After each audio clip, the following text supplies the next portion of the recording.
Mon nom, c'est Élise. J'ai découvert le Calax un peu de manière fortuite. C'était pas mon premier suivi. Avec une intervenante, j'ai eu psychologue, nutritionniste et compagnie, psychiatre, tout ça. Mais c'est la première fois que j'avais vraiment quelqu'un qui avait la formation pour m'aider par rapport à ce que j'avais vécu. Ça, j'avais plusieurs blocages. J'ai vécu un choc post-traumatique à cause de mes agressions. Puis j'avais bloqué sur beaucoup de choses, comme j'avais un gros blocage sur la sexualité, tout ce qui se rapportait à des relations amoureuses. Pour moi, c'était vraiment dégueulasse, c'était inaccessible. Je me voyais pas jamais en couple avoir une vie sexuelle normale. J'ai aussi appris à apprécier mon corps. Puis que ma tête puis mon corps, c'était pas deux choses différentes qui allaient d'un bord et de l'autre. Ça marchait vraiment ensemble. Fait que juste prendre conscience qu'il fallait que je fasse attention à mon corps puis pour ce qui m'amenait. Au Calax, on m'a aussi offert des journées d'atelier pour de l'automassage. C'est vraiment quelque chose qu'on ne retrouve pas ailleurs. Prendre contact avec notre corps puis essayer d'apprivoiser. J'ai aussi des ateliers pour de l'art-thérapie. Ça m'a vraiment aidé à sortir les tabous parce que l'art-thérapie, c'est vraiment comme de l'inconscient. Fait que des choses que je voulais pas verbaliser nécessairement, ben ils ressortaient sur le papier. Fait que ça me faisait faire des prises de conscience. J'ai aussi eu une journée de cours d'autodéfense. Ça m'a vraiment plus donné de la confiance en moi. J'ai réussi à casser une planche avec ma main. Non, c'était vraiment agréable.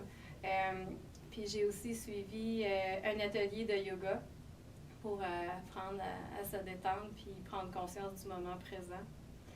Je fais partie maintenant du comité témoignage. C'est une belle option qu'on offre au Calax parce que moi, je trouve que ça donne un sens à ce que j'ai vécu. Parce que pendant des années, je me suis dit, j'ai pas vécu ça pour rien. Si j'ai vécu ça pour rien, ça se peut pas, c'est de la merde. Excusez. Fait que je me suis dit, ben si je m'en sors, ben je vais en aider d'autres parce que moi, quand je vivais vraiment ces choses-là, puis j'étais vraiment down, vraiment déprimée, ben j'aurais aimé ça, avoir quelqu'un qui me dise, ben j'ai passé par là, j'ai vécu ce que tu as vécu, puis je m'en suis sortie, puis ça m'a aidé, ça. Mais ça, j'ai pas eu ça. Fait que là, je me dis, si je peux l'offrir à d'autres, ben ça va donner un sens à mon vécu. Puis ça m'apporte beaucoup. Puis je dirais aux femmes qui hésitent à aller chercher de l'aide, le Calax, c'est là pour vous autres, justement. C'est fait pour les femmes, des adolescentes qui ont vécu des agressions. Puis ils sont formés exprès pour ces choses-là. Ils ont les outils nécessaires, toute la formation nécessaire.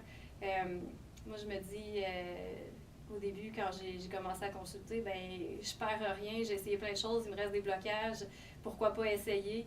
Puis ce que j'ai vraiment apprécié avec mon intervenante, elle m'a jamais jugée, elle m'a jamais critiquée. Elle a toujours essayé de comprendre ce que je vivais. Elle avait beaucoup d'empathie, puis beaucoup d'écoute. Elle était tout le temps douce, calme, même quand moi je pétais des coches. Puis que je racontais mes choses. Puis des fois, j'avais des idées décousues à cause de mon choc post-traumatique. J'avais des pensées un peu erronées, mais elle m'amenait à réfléchir, mais jamais à me dire que j'étais folle. Ça, j'ai jamais senti ça avec elle.